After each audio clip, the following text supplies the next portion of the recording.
Je suis devenu enquêteur et j'ai jamais lâché. En épluchant le volumineux dossier d'instruction, Éric Boisseron et son équipe exhument un procès-verbal d'audition, celui de 2 collégiens qui avaient livré un témoignage capital. Ils sortent du collège et ils se raccompagnent mutuellement par derrière le village pour rentrer chez eux. Et ils voient une personne qui court comme un dératé.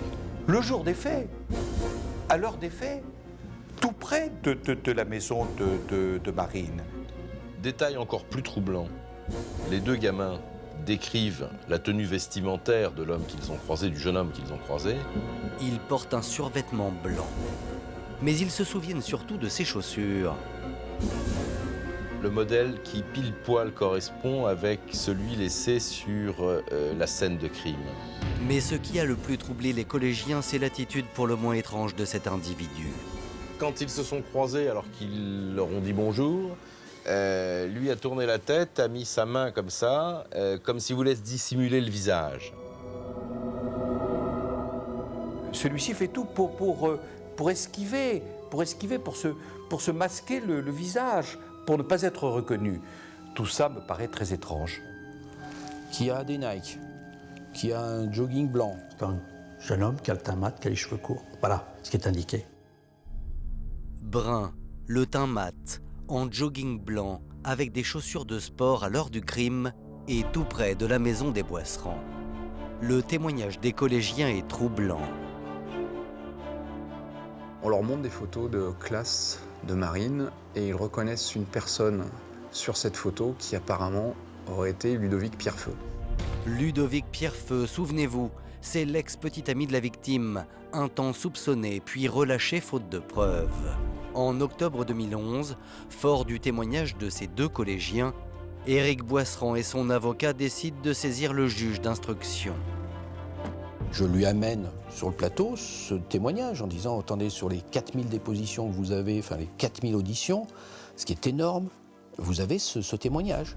Donc il faut travailler là-dessus. » Les hommes de la section de recherche de Lyon lancent immédiatement un mandat d'amener à l'encontre de Ludovic Pierrefeu. Mais il reste un problème, le jeune homme vit maintenant à l'étranger. Quand les gendarmes ont cherché à réentendre Ludovic Pierrefeu, Il a quitté la France depuis un certain temps. Ludovic Pierrefeu est un passionné de plongée sous-marine et donc il allait un petit peu partout dans le monde. Depuis 2009, le jeune homme vit en Malaisie où il n'y a pas d'accord d'extradition. Les enquêteurs vont alors attendre que Ludovic Pierrefeu remette le pied sur l'Hexagone. Un retour qui est annoncé sur les réseaux sociaux pour la période des fêtes de Noël 2011. Ludovic ne sait pas qu'il est recherché. En revanche, les enquêteurs savent que son vol doit atterrir à Roissy le 17 décembre 2011. Ils ont attendu qu'il descende de l'avion. Et là, il a été interpellé par les gendarmes, replacé en garde à vue. Assez rapidement, il a été mis en examen et écroué, sans qu'il n'ait pour autant avoué quoi que ce soit. Comme au premier jour, Ludovic Pierrefeu clame son innocence. Et après avoir passé 15 jours derrière les barreaux, son avocat obtient sa remise en liberté sous contrôle judiciaire. Ça lui est tombé dessus comme un coup de massue, d'autant qu'il a toujours le temps à passer, ces années à passer. Depuis des années, on ne lui demande rien, parce qu'on n'a rien à lui demander, vraisemblablement, et que, véritablement, il est innocent. On n'a pas le pourquoi du comment, on n'a rien, tout simplement, on n'a rien, on a un vide. C'est facile de laisser pourrir une situation. Or, le problème, c'est qu'ils sont tombés sur un os. Je lâcherai pas. Et ça, je peux vous dire que je lâcherai jamais.